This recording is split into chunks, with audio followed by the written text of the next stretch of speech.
बिस्मिल्लाहिर्रहमानिर्रहीम, अस्सलाम वालेकुम। नाज़िया मलिक एक बार फिर आपके साथ फैज़ की अदालत में। जैसा कि आप जानते हैं कि ये शो स्पेशली डिज़ाइन किया गया है आप लोगों के लिए, ताकि आप लोगों तक कानून के हवाले से अवेयरनेस पहुंच सके। तो आज के गेस्ट हमारे साथ हैं, उनकी मुलाकात आपसे करवाती हूँ। एडवोकेट लियाकत अली खान साहब, अस्सलाम वालेकुम जी। वालेकुम सलाम। होपफुली आप बिल्कुल ठीक ठाक जी, अल्हम्दुलिल्लाह बिल्कुल मैं ठीक। आज का आर्टिकल जो हम जिसके हवाले से बात करने वाले हैं दैट इज आर्टिकल 13, और ये है एक ही जुर्म में 2 दफ़ा सज़ा नहीं दी जा सकती। तो हम चाहेंगे कि आप जो है वो लोगों तक थोड़ी अवेयरनेस दें और इस आर्टिकल के हवाले से एक्सप्लेन करें। जी, बिस्मिल्लाहिर्रहमानिर्रहीम।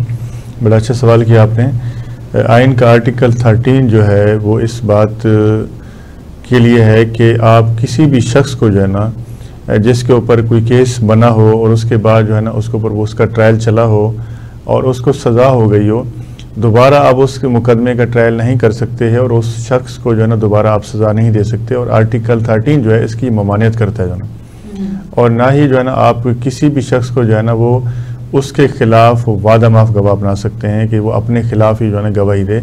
तो आइन का जो आर्टिकल है इसकी ममानियत 13 जो है इसकी ममानियत करता है, क्योंकि जब एक शख्स के ऊपर कोई एलिगेशन होता है और उसके ऊपर उसको गिरफ़्तार किया जाता है और उसके अंदर वो पाबंद सलासिल होता है, फिर जब उसके ऊपर ट्रायल चलता है और उसको ऊपर फ़र्ज़ जुर्म आयद होती है और गवाह उसके पास खिलाफ पेश होते हैं और बाकायदा उसको भी मौका दिया जाता है कि वो अपनी सफाई के अंदर कुछ कहे, और जब उसका एक फेयर ट्रायल हो जाए, उसके अंदर वो सज़ा हो जाए और उस केस को जो है ना बंद कर दिया जाए, आप दोबारा जो है ना उस केस को नहीं खोल सकते और दोबारा उस केस का दोबारा जो है ना उसका ट्रायल नहीं हो सकता। इसलिए जो है ना वो इसकी ममानियत है और आप दोबारा भी किसी को सज़ा नहीं दे सकते। अच्छा, इसको ज़रा सा एक एग्जाम्पल के तौर पे समझा दें, क्योंकि ताकि लोग इसे अच्छे तरीके से समझ सकें।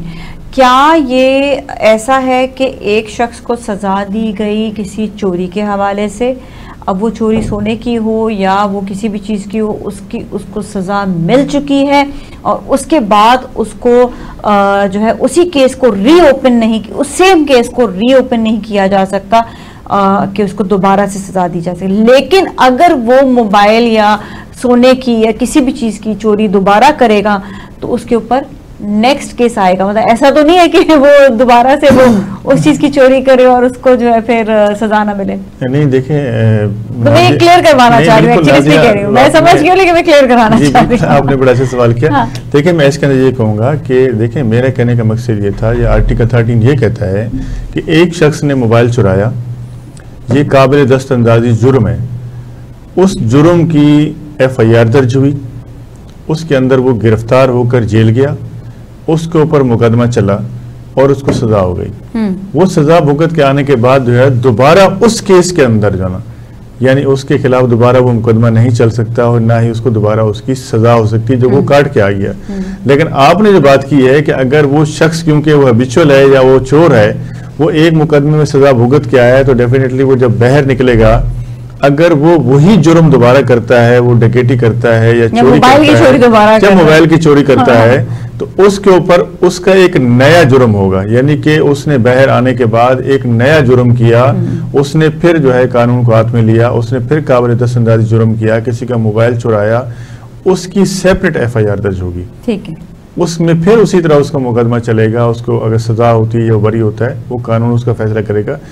आर्टिकल 13 ये कहता है कि जो मुकदमा चल गया, उसका फैसला हो गया, उसका दोबारा ट्रायल नहीं हो सकता। अच्छा। दोबारा उस शख्स को उस केस में सजा नहीं हो सकती। अगर वो केस कंटिन्यू चल रहा है तो फिर ये है कि जिस तरह एक केस है वो कंटिन्यू चल रहा है लेकिन उसकी सजा अभी तक नहीं हुई है और वो दोबारा से जुर्म करता है, सेम जुर्म करता है, तो क्या मतलब फिर उसकी जो सजा है वो केस जो है फिर उसकी सजा होती है तो उसको एक ही दफा सजा मिलेगी या दोनों केसेस में अलग-अलग सजा मिलेगी? नहीं, दोनों केसों में अलग-अलग सजा मिलेगी। जो केस चल रहा है उसका फैसला नहीं हुआ, उसके अंदर वो अलग मुल्जिम है, उसके बाद उसने जमानत पे आने के बाद दोबारा जुर्म किया तो उसकी सजा उसको अलग मिलेगी, उसके ट्रायल अलग चलेगा।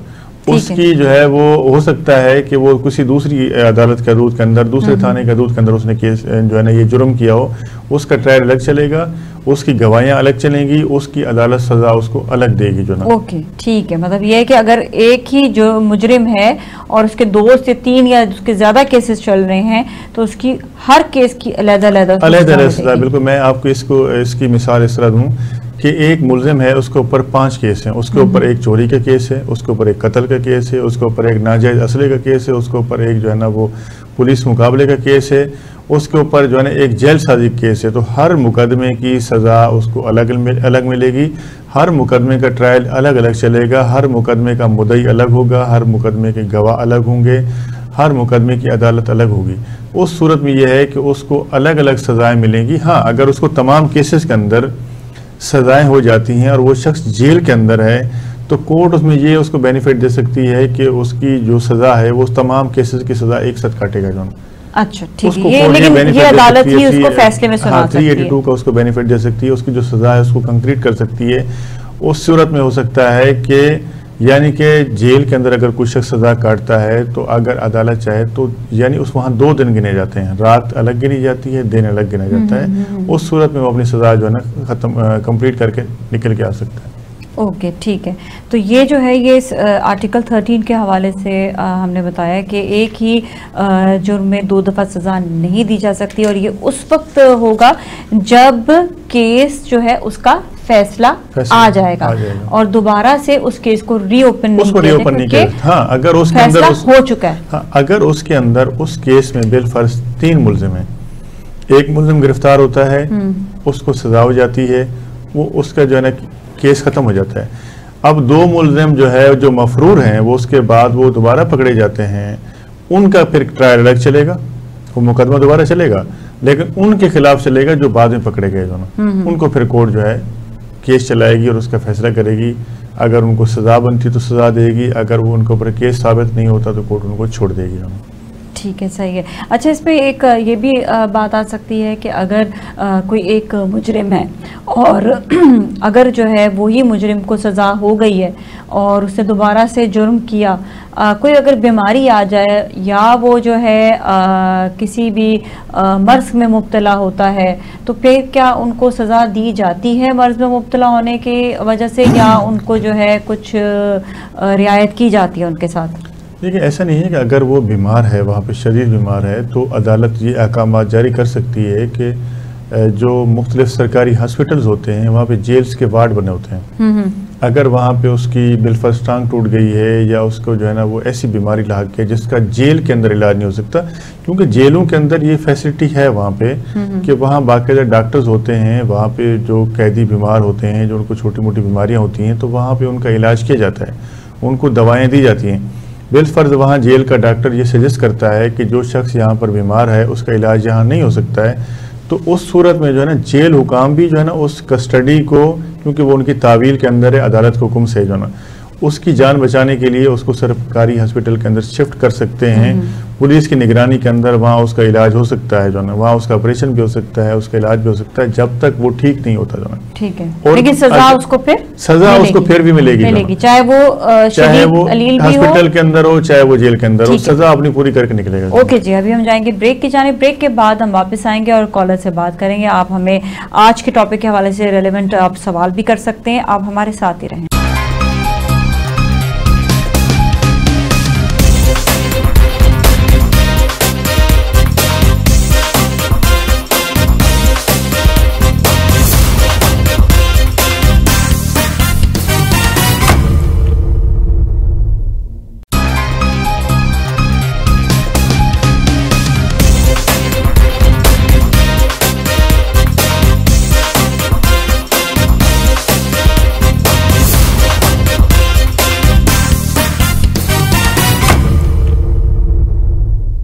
खुशामदीद एक बार फिर नाज़रीन, फैज़ की अदालत में मैं नाज़िया मलिक आपके साथ एक बार फिर, और अब हम कॉलर से बात करेंगे। लाइंस ओपन हो गई हैं, कॉलर्स हमें कॉल कर सकते हैं और पहले कॉलर हमारे साथ हैं। अस्सलाम वालेकुम। वालेकुम अस्सलाम जी, आप क्या सवाल करेंगे? नाम क्या है, पहले अपना नाम बता दें। शफीक बात कर रहा हूँ कराची से। जी जी। मेरी प्रॉब्लम ये है कि मेरे दोस्त है, उसने एक गाड़ी ली है। अब उस गाड़ी के पेपर्स जो है वो जाली निकले लेने के बाद, पूरी डील कंप्लीट होने के बाद, लेकिन मसला ये है कि अब वो जहाँ भी जा रहा है उसे पुलिस तंग कर रही है, तो इसका क्या सॉल्यूशन है, मैं क्या कर सकता हूँ? ठीक है, बहुत जो है ये इम्पोर्टेंट सवाल भी था। आई थिंक काफ़ी लोग इससे जो है वो फ़ायदा हासिल कर सकेंगे। जी जी बिल्कुल, अब्दुल-रहमान का सवाल ये था कि उनके एक दोस्त हैं, जैली कागज़ के ऊपर उन्हें गाड़ी ली और उनको पुलिस तंग कर रही है। लेकिन भाई बात ये है कि जब भी कोई चीज़ आप ख़रीदते हैं, चाहे गाड़ी हो, कोई भी चीज़ हो, तो आप उसकी वेरिफिकेशन करवाते हैं पहले जो ना।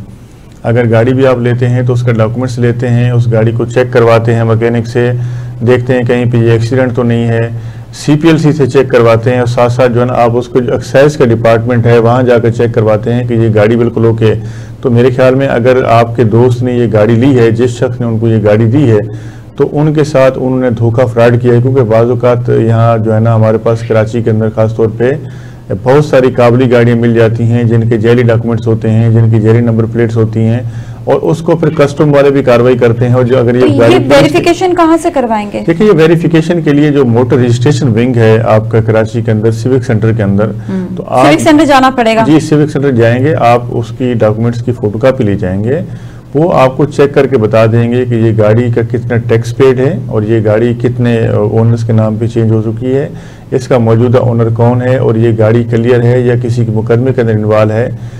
उस सूरत में आपको पूरी जो है ना वो अपडेट दे देते हैं। तो आप कोई भी अगर गाड़ी लेते हैं तो पहले आप उसकी वेरिफिकेशन करवाना लाजमी, क्योंकि बाज़ औक़ात ऐसी गाड़ियाँ होती हैं जो चोरी की होती हैं या किसी केसों के अंदर इन्वॉल्व होती हैं, लोगों को इतनी मालूमात नहीं होती, वो बातों में आकर उसको ख़रीद लेते हैं, लेकिन बाद में जब उसको ट्रांसफ़र कराने के लिए जाते हैं तो पता चलता है कि जी ये गाड़ी जो है केस में इन्वॉल्व है और ट्रांसफ़र नहीं हो सकती, क्योंकि जो गाड़ी केस में इन्वॉल्व होती है उसको बाकायदा अदालत जो है उसकी फ़ाइल को क्लोज़ करवा देती है, एक लेटर लिख के उसको ब्लॉक कर दिया जाता है। जब तक उसका मुकदमा ख़त्म नहीं होता वो गाड़ी ट्रांसफ़र नहीं हो सकती। अच्छा, एक और ये भी इसी से रिलेटेड ये चीज़ जो कॉलर ने पूछा भी था कि पुलिस उन्हें दोबारा से तंग कर रही है उसी केस के ऊपर, और वो सज़ा भी काट कर आ चुके हैं, तो फिर क्या करें?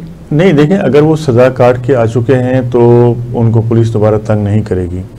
अगर उन्होंने सज़ा नहीं काटी या ऐसी कोई गाड़ी मौजूद है, उनके पास कोई जाली डॉक्यूमेंट्स मौजूद है और किसी शख्स ने उनकी कंप्लेन की है और पुलिस के पास ये इन्फॉर्मेशन आ गई, तो पुलिस उनके खिलाफ FIR भी दर्ज कर सकती है, उनको बंद भी कर सकती है और उस गाड़ी को भी बंद कर सकती है जब तक जो है, अगर उसके जैली डॉक्यूमेंट्स हैं, जब तक उसका जो जेन्युइन ओनर है वो नहीं आता, वो कोर्ट का अप्रोच नहीं करता। अब अगर पुलिस गाड़ी बंद करती है तो असल मालिक ही उस गाड़ी को ले सकता है जिसके नाम पे ये डॉक्यूमेंट्स हैं, वो कोर्ट में जाएगा, एप्लीकेशन देगा, कोर्ट उसकी वेरिफिकेशन करवाएगी, फिर थाने से रिपोर्ट कॉल करेगी। अगर कोर्ट समझती है कि ये वाकई उसका जेन्युइन ओनर है और तमाम चीज़ें ठीक है, परफेक्ट हैं, तो कोर्ट उसको भी जमानत के ऊपर गाड़ी देगी। ऐसा नहीं कि जो है ना उसको फौरी तौर पर रिलीज कर दे जो ना। ठीक है। अच्छा, हमारे साथ एक और कॉलर भी, उनसे भी बात करते हैं। जी, अस्सलाम वालेकुम। जी, वालेकुम अस्सलाम। जी, हमारे साथ कौन है?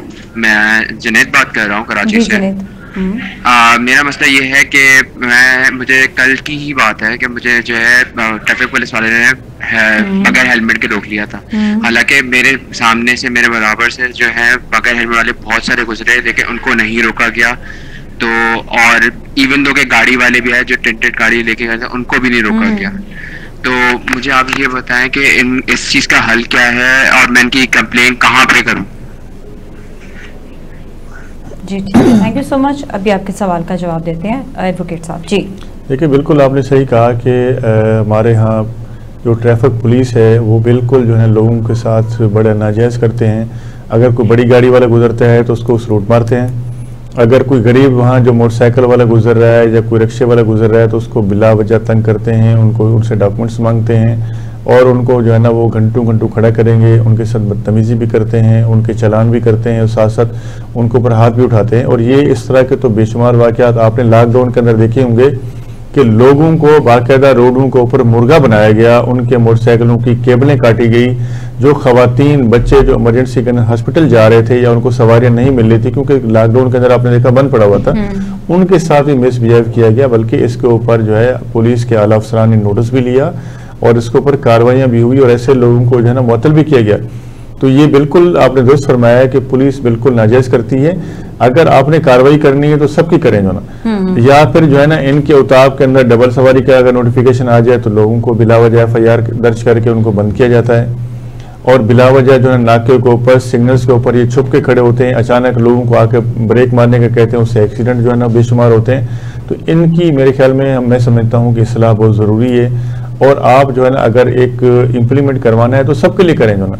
लेकिन यहाँ बेगुनाह जो पकड़ा जाता है रिक्शे वाला, मोटरसाइकिल वाला या गाड़ी वाला जो ना, और उसको बिलावजह ये तंग करते हैं जो ना, अगर उनकी वो मुट्ठी गर्म कर दें तो उनके लिए फिर जो है ना वो कोई वायलेशन नहीं है जो ना, अगर वो मुट्ठी गर्म नहीं करता है तो उसके ऊपर फिर चालान उसका कर देंगे। बाजू का लोग निकलते हैं, एक तो लोगों के पास रोजगार नहीं है, दूसरा हो सकता है जो शख्स जा रहा है उसके पास चालान भरने के पैसे हैं कि नहीं है जो ना, आप बिलावजह जो है ना लोगों के ऊपर इतना हैवी जुर्माना लगा देते हैं जो बेचारे जो है ना 2-6 महीने फिर ये बताएं कि शिकायत किसको की जाए, मतलब अगर कोई किसी एक इंसान के साथ ऐसी सिचुएशन हो जाती है और वो अपने किसी एक डिपार्टमेंट, चाहे वो पुलिस का डिपार्टमेंट है चाहे वो किसी और जगह का डिपार्टमेंट है, शिकायत किसको की जाए जाकर?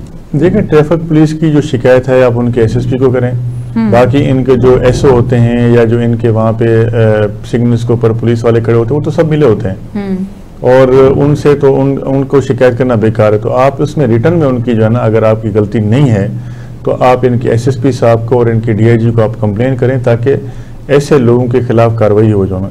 मेरे ख्याल में ऐसा कौन सा शख्स है जो इनके जो है ना वो जुल्म से बचा हुआ हो, बिला वजह जुर्माने करते हैं जो है ना और बिला वजह तंग करते हैं लोगों को जो है ना, वो रोडों पे खड़ा करके जो है ना उनके साथ मिसबिहेव अलग करते हैं, हाथ अलग उठाते हैं, लोगों को धक्के अलग देते हैं। देखिए लोग मजबूर होते हैं फिर वो कुछ भी नहीं कर सकते।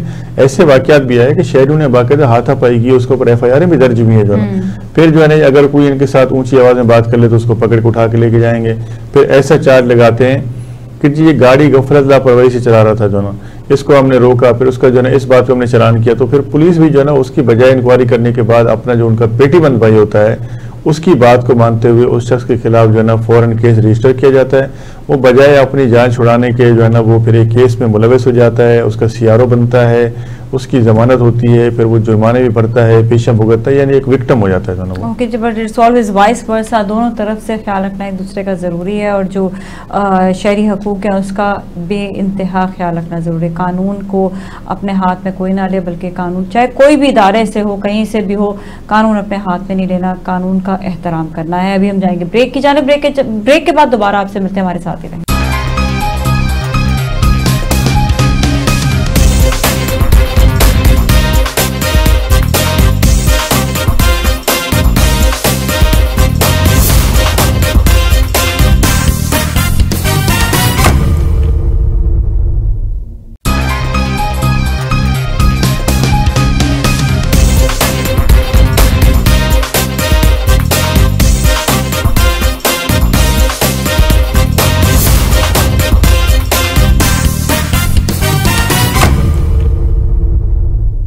एक बार फिर हम आपके साथ मौजूद हैं नाजरीन, और आज हमने बात की है आर्टिकल 13 के हवाले से कि एक ही जुर्म में 2 दफ़ा सज़ा नहीं दी जा सकती।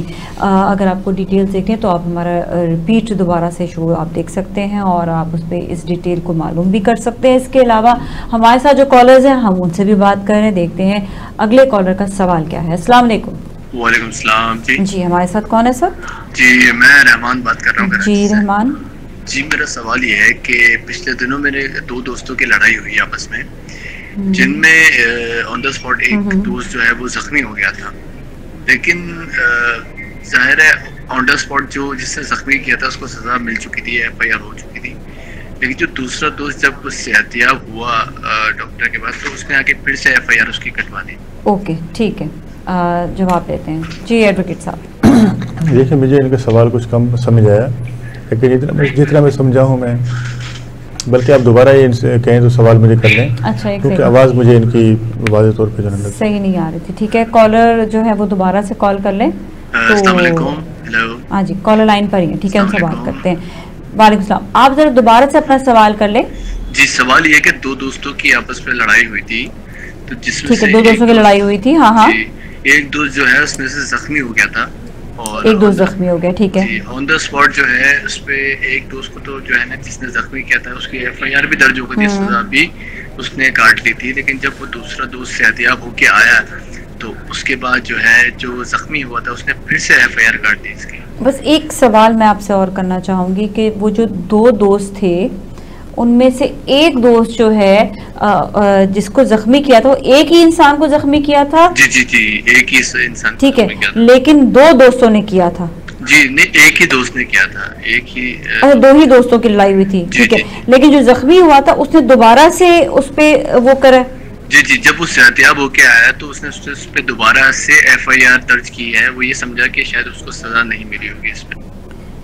तो वो तो वहां पर अदालत में तो मौजूद होगा ना कि उसने सजा काटी हुई है। देखिए मैं जो समझा हूँ, इनके कहने का मकसद ये है कि आप दो लाइन पे दोस्तों के रहिए, दरमियान लड़ाई हुई, उसके बाद वो उस शख्स को ऑन द स्पॉट गिरफ्तार किया गया और उसको जो है ना पुलिस वाले ले गए और बाद में उसको रिहा कर दिया। ये समझ रहे हैं कि शायद जो है ना वो उन्होंने उसकी जो है ना वो लाकअप होने के बाद उसकी सजा काट ली। तो ऐसा नहीं, जो जख्मी शख्स था पुलिस उसको वक्ती तौर पे तो ले गई, वो अपने असर सूख से निकल गया। जब वो जख्मी शख्स था, जब वो सेहत याब हुआ तो उसको ये अंदाजा हुआ कि जिस शख्स के खिलाफ मैंने जो है कंप्लेन की थी वो तो रिहा हो चुका है। उसने फिर क्या किया कि दोबारा उसकी जो है उसके खिलाफ कार्रवाई की। आपने सुना वकील साहब ने क्या कहा, ऐसा ही कुछ दोबारा गिरफ्तार करके बस ठीक है, आपको सवाल का जवाब। तो इसका मतलब यह है कि उसको सजा नहीं हुई, वो पकड़ा जरूर गया था लेकिन छूट गया था, उसको लेकर गए थे तो उसको सजा नहीं हुई। तो जो जख्मी था, जो इंजर्ड था, उसने दोबारा सेहतयाब होने के बाद उसके खिलाफ कार्रवाई की और FIR दर्ज करवाई। अब उसका केस चलेगा तो उसको जो है ना सजा होती, ये डबल सजा नहीं हुई जो ना, यानी कि वो उसने अपनी सजा वो नहीं काटी। बाद ऐसा लेकर गए थे अपनी सिफारिशों के ऊपर जो है ना लोग छूट जाते हैं या पुलिस वाले पैसे ले लेते हैं उसके ऊपर जो है उसको रिलीज कर देते हैं, ठीक है हम संभाल लेंगे आप चले जाएं। तो जो जख्मी शख्स था फिर उसने देखा कि मुझे तो यहाँ से इंसाफ नहीं मिल रहा, फिर उसने दोबारा भागदौड़ करके उसको पकड़वाया और उसके ऊपर केस चलेगा, उसको सजा मिलेगी। अच्छा, ये जो जिस तरह बात होती है कि अगर जिस तरह जो जख्मी शख्स जो था, वैसे मैं एक सवाल कर रही हूँ, maybe it's not related to this case, लेकिन कोई भी जब FIR कटती है या सजा होती है तो उसका कोई कागज या उसका कोई सबूत तो होता ही है ना कि इसको सजा हो चुकी है। देखिए उसका एक तरीक़ाकार थोड़ा सा मैं बता दूं, अगर जो जुर्म होता है कोई, उसकी एक जो मुतलका थाना होता है जिसकी हदूद के अंदर ये जुर्म होता है, उसकी बाकायदा एक FIR दर्ज होती है, उसको 154 का स्टेटमेंट कहते हैं। जब उसकी FIR जो होती है वो इलाका SHO दर्ज करता है, उसके बाद एक अलग डिपार्टमेंट है इन्वेस्टिगेशन का। FIR दर्ज होने के बाद वो FIR एक इन्वेस्टिगेशन डिपार्टमेंट के अंदर चली जाती है, उसके ऊपर जो इन्वेस्टिगेशन का इंचार्ज होता है वो एक इन्वेस्टिगेशन अफसर मुकर्रर करता है। उसका काम ये होता है कि वो कंप्लेनेंट का बयान लेता है, गवाहों के बयान लेता है, मौका मुआयना करता है, अपनी तफ्तीश को मुकम्मल करता है, मुलजिम को गिरफ्तार करता है, फिर जो मुलजिम होता है उसको रिमांड के लिए पेश करता है, फिर उसको चालान करता है, जुडिशियल कस्टडी हो जाता है। फिर अदालत के अंदर जो है वो जो इन्वेस्टिगेशन अफसर होता है जो कंप्लेनेंट के साथ खड़ा होता है वो अपने गवाहान भी पेश करवाता है और मुलजिम का जो वकील होता है वो उनसे जरा करता है।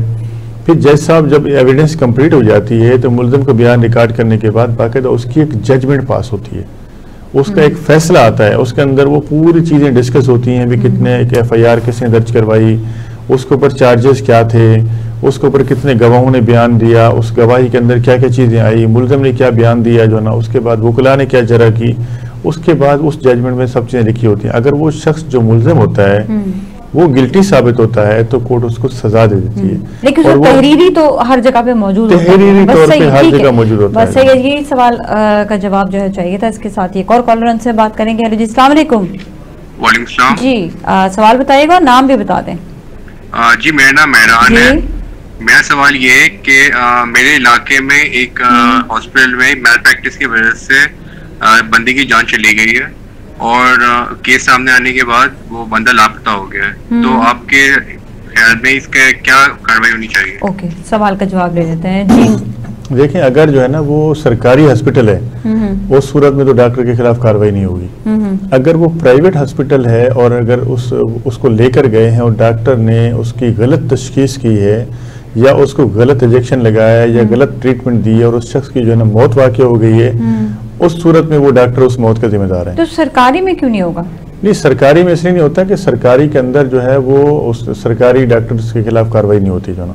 अच्छा, लेकिन ये कि अगर उनसे भी गलती हो जाए तो? नहीं, अगर वो गलती साबित हो जाती है उसके ऊपर इंक्वायरी होती है, बाकायदा जो है डॉक्टरों का बोर्ड। तो इंक्वायरी कौन कर सकता है उनके ऊपर? सरकारी जो उनका जो MS होता है उसको आप कंप्लेन मूव करते हैं। ठीक है। आप कहते हैं जी ये डॉक्टर ने जो है उसको गलत तशखीस की है जिसकी वजह से जो है उसकी डेथ हुई, अगर वो बात उस पर साबित हो जाती है।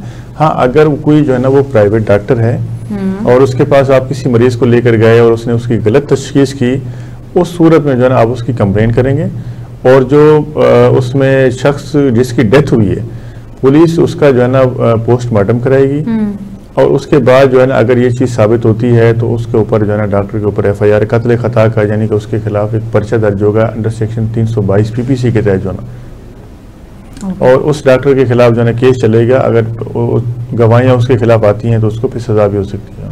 ठीक है, सही है। थैंक यू सो मच आपका एडवोकेट लियाकत अली खान साहब, आप शो में तशरीफ़ लाए और आज भी आपने लोगों को बहुत अवेयरनेस दी है। आपके टाइम पर बहुत बहुत शुक्रिया। इसके साथ ही नाजरीन, यकीनन आपको हमारा शो अच्छा लग रहा होगा। आपके फीडबैक के हम मुंतज़र रहेंगे, आप फीडबैक ज़रूर दीजिएगा। नाज़िया मलिक को दीजिए इजाज़त। अल्लाह हाफ़िज़।